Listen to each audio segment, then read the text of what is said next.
Everyone, good morning. আশা করি তোমরা সবাই অনেক ভালো আছো, সুস্থ আছো। আমরাও কিন্তু বেশ ভালো আছি। আর একটা নতুন ব্লগে তোমাদের সবাইকে ওয়েলকাম জানাইতেছি। এখন সময় হইতাছে সকাল 8টার মতো। তো আজকের ব্লগটা এখান থেকে শুরু করলাম, অবশ্যই ব্লগের সঙ্গে থাকো। আজকে 2 দিন হয়েছে সকালবেলা না এত সুন্দর রৌদ্র ওঠে। তো কালকের যে ভিজা কাপড়গুলি আছিল এগুলি ছাদে মেলা দিছি। আজকের কোনো কাপড় ধোয়ার নাই, কালকের যেগুলি আছিল এইগুলি দিলাম। তাহলে চলো এবার সকালে যে টিফিনটা আছে এইটা রেডি করি। আমার হাজবেন্ডও ঘুম থেকে উঠতে গেছে গা, আর আজকে ওর ছুটি আছে। তো সকালবেলা টিফিনটা কইরা তারপর সংসারে যে কাজগুলি আছে এইগুলি শুরু করবো। এখনো না কোনো কাজকর্ম শুরু করছি না, আজকে ঘুমতে উঠতে একটু লেট হয়ে গেছে গা।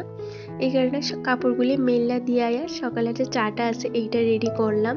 তো হাজবেন্ডের চা বিস্কুট আর কালকের একটা রুটি আছিল এইটাই গরম করে দিছি। আর আমি এই যে দুধ রুটি এইটা দিয়ে সকালের টিফিনটা করবো।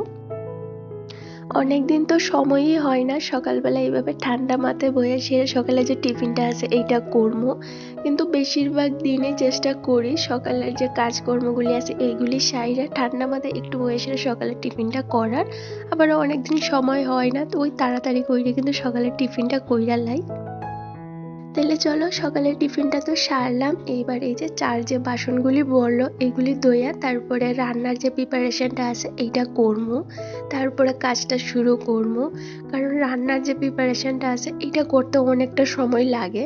তো যদি আমরা সব কিছু রেডি কইরা তারপরে বাকি কাজগুলি করি তাহলে দেখবার রান্না বান্নাটা করতেও কিন্তু তাড়াতাড়ি হয়। আর অনেক দিন তো এইরকমও হয় আমি একদিকে রান্না করি, অন্যদিকে আমার বাকি যে কাজগুলি আছে এইগুলি করি।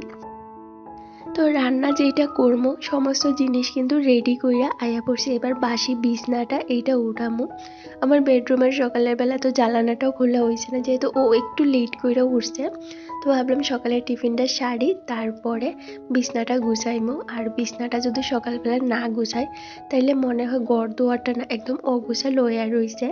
তো এখানে সকালবেলা কিন্তু বাসি বিছনাটা গুছাইলাই সারা ঘরের মধ্যে আনলাটা আর বিছনাটা যদি দেখবে একদম সুন্দর করে টান টান করে বিছানো থাকে তাইলে না দেখতেও ভালো লাগে আর কাজ করতেও কিন্তু অনেকটা ভালো লাগে। তাহলে চলো এবার সকালের যে ডাস্টিংটা আছে এইটা সারি। অনেকদিন তো ঘুম থেকে উঠে প্রথমে সকালে যে ডাস্টিংটা আছে এইটা কমপ্লিট করি, তারপর অন্যান্য যে কাজগুলি আছে এগুলি করি। কিন্তু প্রতিদিন তো আর একরকম হয় না, অনেকদিন কি করি সকালের যে টিফিনটা আছে এইটা কইরা তারপর কাজগুলি করি। কিন্তু কোনোদিনও জানো তো বন্ধুরা আমার কাজে না ফাঁকি দেওয়ার চেষ্টা করি না, কারণ এখন যদি আমি কাজে ফাঁকি দেই তাহলে একটু পরে কাজগুলি আমারই করতে হইব, তাহলে একটা ঝামেলা হয়ে যায়। এ কারণে কোনোদিনও না নিজের কাজে ফাঁকি দেওয়ার চেষ্টা করি না। একটু কষ্ট হইলেও চেষ্টা করি প্রতিটা কাজ কিন্তু সুন্দর করে পরিপাটিভাবে করার। আমরা দুইজন টুনাটুনির সংসার, আমাদের ঘরে আমরা ছাড়া আর এক্সট্রা কেউ নাই। তারপরেও নিজের কাজটা কিন্তু সম্পূর্ণটা দায়িত্ব নিয়ে করার চেষ্টা করি, যে কেউ নাই আমার কোয়ার মতো যে তুমি এই কাজটা কেলিগা করছো না বা ওই কাজটা কেন করছো না। এইটা আমি কোনোদিনও মনে করি না যে কেউ আমার একজন কইয়া সেরা কাজটি করাইব, তার থেকে ভালো আমি নিজের কাজটা নিজেই করি। আর অন্য আরেকটা যেমন মানুষ যদি থাকতো আমার সংসারে তাইলে হয়তো আমি তার উপর আমার কাজগুলি ছাইড়া দিতাম, যে আজকে আমার ভালো লাগতেছে না তুমি আমার কাজগুলি কইরা লাও। কিন্তু সেই রকম তো বলার কেউ নাই, তো নিজেরই করতে লাগে। আর দেখবা সকালবেলা যদি আমরা 1 ঘন্টা সময় দেই তাহলে ঘরের না সমস্ত কাজকর্ম কিন্তু সুন্দরভাবে হয়ে যায়।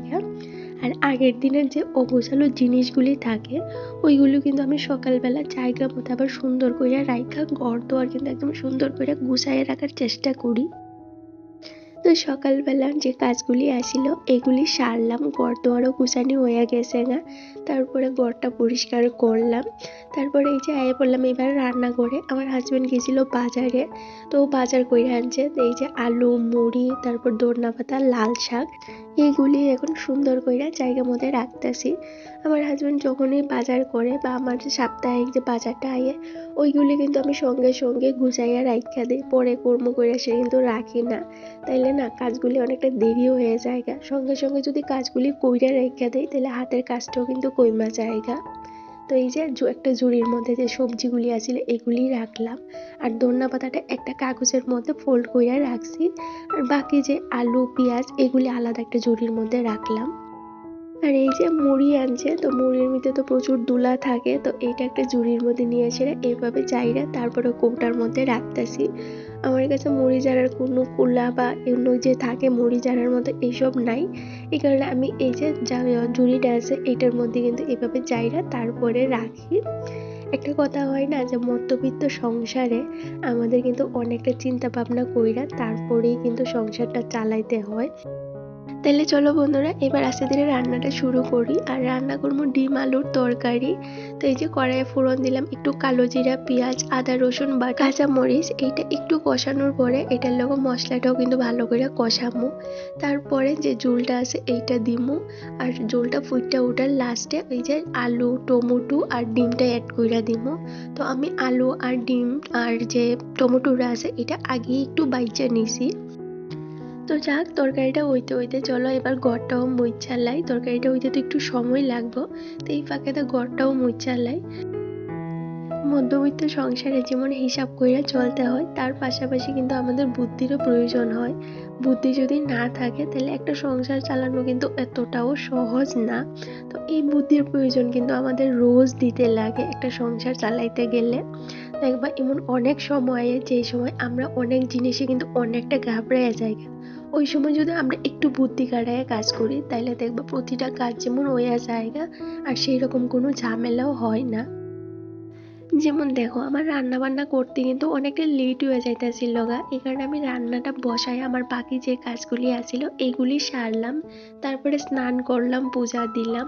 পূজা দিয়ে এই যে এইবার বাকি যে কাজগুলি আছে ওই সময় করতে পারছি না, এই কারণে এখন এই কাজগুলি করতেছি। আমাদের কিন্তু দুপুরে খাওয়া দাওয়াটা হইয়া গেছে গা। তো অনেকদিন এইরকম হয় হাতে সময় বেশি একটা থাকে না, কাজগুলিও করতে হইব। তখন চেষ্টা করি যে কাজগুলি আগে করতে হইব ওই কাজগুলি আগে করার। আর যে কাজগুলি আমি পরে করলেও হইব, কোনো ঝামেলা হইতো না, ওই কাজগুলি কিন্তু আমি পরেই করি। দুপুরে খাওয়া দাওয়াটা সারলাম, তারপরে বাসন কইটা ধুইয়া সকালের যে বাসন কইটা আসছিল এইগুলিও জায়গা মতো রাখছি। তারপর এই যে মশলার যে দানিগুলি আছে এইগুলি তো আমি রান্না বান্নার পরে ক্লিন করতে পারছি না, এইগুলি এখন ক্লিন করতেছি। তো অনেক সময় এইরকমও হয় যে তাড়াতাড়ির মাইরে অনেক কাজ আছে আমরা করতে পারি না। তো লাস্টে যখন আমাদের হাতে একটু সময় থাকে তখন ওই কাজগুলি যদি আমরা কইরা রাইখা দিই তাইলে দেখবা কাজগুলি হয়ে যায় আর বেশি একটা ঝামেলাও লাগে না। তাহলে চলো বন্ধুরা, এবার তোমাদের কয়েকটা কমেন্টের রিপ্লাই দেই। একজন দিদিভাইয়ের নামটা হইতেছে চন্দনা সন্দীপা ব্লগ, কমেন্ট করছিল তোমার কথাগুলো আমার ভীষণ ভালো লাগে। তো থ্যাংক ইউ সো মাচ দিদিভাই, তোমার কাছে আমার কথাগুলি এতটা ভালো লাগে। একটা সময় আসছিল জানো তো, ওই সময় না লোকের কাছ থেকে অনেক কথা শুনছি যে আমার গলাটা ভালো না বা আমি অনেক বেশি কথা কই, কিন্তু দেখো আজকে তোমাদের কাছে আমার এই কথাগুলি এতটা ভালো লাগে। তোমরা যখন আমারে এরকম কমেন্ট করো আমার কিন্তু ভীষণ ভালো লাগে। এইটা বুঝতে পারি যে খারাপ সময় না সব সময় মানুষের থাকে না, একটা সময়ের পরে দেখবা এমনি কিন্তু ভালো হয়। তো আমাদের দায়িত্ব বা আমাদের কাজ এটা সবসময় ভালো চিন্তা করার, ভালো করার, নাকি লোকের কথা শুনে সেরা ওই তার তালে তাল মেলানো, এতে কিন্তু আমাদেরই ক্ষতি হয়। কে কি কইলো আমাদের তার কথায় কান না দিয়া সেরা আমরা আমাদের কাজটা কইরা যাবো, এইটাই কিন্তু বুদ্ধিমানের কাজ। তো রান্নাঘরের কাজটাও সারলাম আর বিছনাটা অগোছালো হয়ে আছিল এটাও গুছাই রাখছি। আমার না সকাল সন্ধ্যা দুপুর যে সময় দেখি বিছনাটা অগোছালো হয়ে থাকে তখন কিন্তু আমি সঙ্গে সঙ্গে বিছনাটা গুছাই রেখে দিই, এমনি রাখতে একদমই ভালো লাগে না। শুভ সন্ধ্যা বন্ধুরা, এখন সময় হইতেছে ওই 5:30 কি 5:45টার মতো। তো সন্ধ্যাবাতিটাও দিতে আসি, দুপুরবেলা সমস্ত কাজকর্ম সাইরা একটু রেস্ট করলাম, বাড়িতে কথা কইলাম। তারপর এই যে সন্ধ্যাবাতি দিতে আসি, তারপর আস্তে ধীরে রান্না করে যাবো, সন্ধ্যার যে টিফিনটা আছে এইটা রেডি করবো। এর আগে এই যে বিছনাটা ঝাড়া দিতে আসি, আমার হাজবেন্ড ঘুমাইছিল দুপুরবেলা, তো মশারিটা আর খুলছি না, মশারিটা রাইখা সেরে বিছনাটা ভালো করে ঝাড়া দিয়া বালিশপত্র আবার সুন্দর করে গুছাইয়া রাইখা দিছি। আর তোমার তো কয়েকটা দিন তারপরেই তো আমাদের বাড়িতে অনেক মানুষ আইব, অবশ্যই তোমাদের সাথে শেয়ার করবো। তো তার আগে তো আমরা ঘুরতেও যাইতাছি, তো এই জিনিসগুলি শেষ হয়ে গেছিল গা। তো ঘুরতে যাওয়ার আগে এই জিনিসগুলি অর্ডার করছিলাম, তো এইগুলি দুপুরবেলা আইছিল। তো এইগুলি এখন জায়গা মধ্যে রাখতেছি। আর এইখানে আছিল চা পাতা, চিনি, বিস্কুট, চাল ডাল, এইসব জিনিস। তো এইগুলি দুপুরবেলা অর্ডারটা আইছিল, তো আমি আর দুপুরে গুছাইয়ে রাখার সময় পাইছি না, এই কারণে ওখানে রাইখা রাখা দিতেছি। তো চালের যে ডামটা আছে এইটার মধ্যেই রাখলাম, আর বাকি যে জিনিসগুলি আছে এইগুলি আমি ফ্রিজের যে নেচার একটা বক্সের মতো থাকে এইটার মধ্যেই রাখি। এইটার মধ্যে রাখলে না আমার এক্সট্রা আর কোনো স্টোরেজের দরকার পড়ে না। আমার এটার মধ্যে কিন্তু সমস্ত জিনিস আমি এইভাবে রাইখা দেই। বিস্কুটের কৌটাটা তো বিস্কুটটা শেষ হয়ে গেছিল, তো আবার বিস্কুটটা ঢুকাইয়ে রাখতেছি। তারপরে রাত্রে যে খাবারটা আছে এইটা রেডি করবো। তো আজকের জন্য এইটুকুনি, দেখা হইব নেক্সট ব্লগে। ভিডিওটা যদি ভালো লাগে অবশ্যই চ্যানেলটা সাবস্ক্রাইব করে দিও, আর একটা লাইক একটা কমেন্ট করে জানাইও কেমন লাগছে। তো আজকের জন্য টাটা।